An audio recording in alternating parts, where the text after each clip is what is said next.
আমাদের বাড়িতে যখন আমার হলুদ নিয়ে সবাই খুশিতে ব্যস্ত, আর এদিকে আমার হবু স্বামী আমার হলুদের দিনই অন্য একটা মেয়েকে বিয়ে করেছে। আর এই কথা বিয়ের পরের দিন আমার কানে আসার পরে আমার মনের অবস্থা ছিল ঠিক গলাকাটা মুরগির মতো। সদ্য বিয়ে করা নতুন বউ আমি কিভাবে সবাইকে বলবো আমার স্বামী আমাকে বিয়ে করার আগের দিন অন্য একটা মেয়েকে বিয়ে করেছে। আর সেই কথা নির্লজ্জের মতো বাসর রাতে আমার স্বামী আমার কাছে অকপটে স্বীকার করলো সে নাকি আমাকে বিয়ে করেছে তার বাবা মার কথায় বাধ্য হয়ে। আমার প্রতি তার কোনো ফিলিংস নেই, তার ভালোবাসার মানুষই তার জীবনে সবকিছু। তাই তো সে আমাকে কবুল বলার আগে তার ভালোবাসার মানুষের সাথে কবুল বলে আসলো। 7 ভাইয়ের একমাত্র বোন হওয়াতে তাদের কাছে যে কোনো আবদার কখনো কোনোদিন অপূর্ণ রয়নি। এত বড় ভুল আমার ভাইয়েরা কিভাবে করলো? এমন একটা ছেলের কাছে আমাকে বিয়ে দিল যে ছেলের নাকি আমার প্রতি কোনো ভালোবাসাই নেই। নিজের উপর খুব রাগ হতে লাগলো। এতটাই কি ভাইদের উপর বোঝা হয়ে গিয়েছিলাম যে ছেলের খোঁজ খবর না নিয়ে বিয়ে দিয়ে দিল? নাকি দেখতে শুনতে কোনো দিক দিয়ে কম ছিলাম? ভাইদের কাছে মুখ ফুটে বলতেও পারছিলাম না। ছোটকাল থেকেই খুব লাজুক স্বভাবের মেয়ে আমি। 7 ভাইয়ের মধ্যে 4 ভাইয়ের বিয়ে হয়েছে। ভাবিরা আমাকে চোখে হারায়, সবকিছু ভাবিদের সাথে সবসময় শেয়ার করি। তাই তো ভেবে নিলাম আড়াই নায়রের দিন যে ভাবিদের কাছে সবকিছু বলে দিব। এভাবে তো আর মানুষ বাঁচতে পারে না। কত কিছু চিন্তা করে গেলাম, অথচ ভাবিদের সামনে যে মুখ দিয়ে টু শব্দও বেরোলো না। তারা আমাকে নিয়ে এতটা উল্লাসে ছিল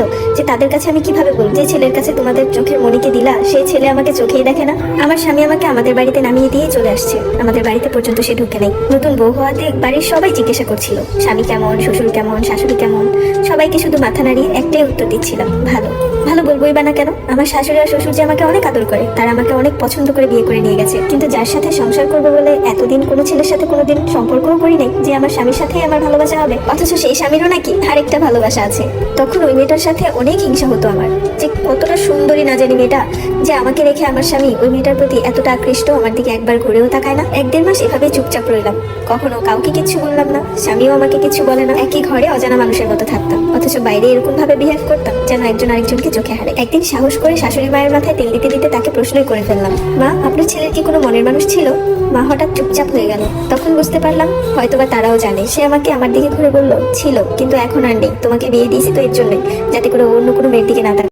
আর যে মেয়েটার সাথে সম্পর্ক ছিল সে মেয়েটা ওর জন্য ভালো ছিল না। আমার শাশুড়ির মাথায় তেল দিতে দিতে মনে মনে বললাম, মা ওর সাথে এখনো সম্পর্ক আছে এবং সে আমার আগে আপনার ছেলের বউ হয়েছে, আর আপনার ছেলে সেই মেয়েকে আলাদা বাসা বাড়ি নিয়ে রাখছে। কিন্তু সবগুলো কথা মনে মনে বললাম, কারণ আমার শাশুড়ি ছিল স্ট্রোকের রোগী। তাকে যদি হঠাৎ করে এই ধরনের কিছু বলতাম আমার শাশুড়ি হয়তো অসুস্থ হয়ে যেত, যার জন্য আমার স্বামী আমাকে বাধ্য হয়ে বিয়ে করলো তার অসুস্থতার কারণে। যখন আমাকে আমার বড় ভাই প্রথম তার ছবি দেখায়, এক দেখাতেই আমি হ্যাঁ বলে দিয়েছিলাম, কারণ সে দেখতে মাশাআল্লাহ অনেক সুন্দর। অথচ আমার একবারও মনে হয় নাই যে এমন একটা ছেলের গার্লফ্রেন্ড থাকতে পারে না।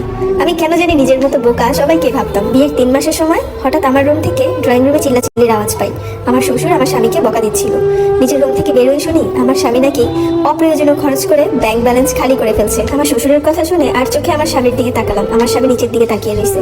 আমার শাশুড়ি বলতেছে, বিয়ে করছে ছেলে, বউয়ের কত রকমের কত খরচ থাকতে পারে, তুমি এরকম চিল্লাইতেছো কেন?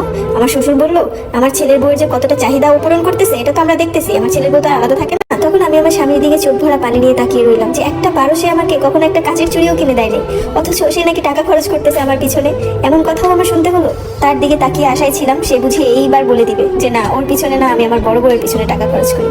কিন্তু আমার স্বামী এতটাই স্বার্থপর যে সে কিচ্ছু বললো না। তার বাবাকে এটাই ভাবাতে বাধ্য করলো যে টাকা পয়সা আমার পিছনেই খরচ হয়, অথচ আমার পিছনে সে কখনো একটা কাচের চুড়ি কেনারও টাকা খরচ করে নাই। আল্লাহ রহমতে 7 ভাইয়ের এক বোন হওয়াতে আমার ব্যাংকে সবসময় টাকা থাকতো। ভাইয়েরা সবসময় টাকা পাঠিয়ে দিত, নিজের খরচ নিজে চালাতাম, কারো থেকে কখনো টাকা নিতে হয়নি। সেদিন বুঝতে পারলাম মানুষ আসলে স্বার্থপর। আমি তার জন্য 3 মাস যাবত অপেক্ষায় আছি সে নিজে কিছু বলবে, আমি তাকে ছোট করতে চাচ্ছিলাম না, অথচ সে 1 সেকেন্ডের মধ্যে আমাকে ছোট করে ফেলবে।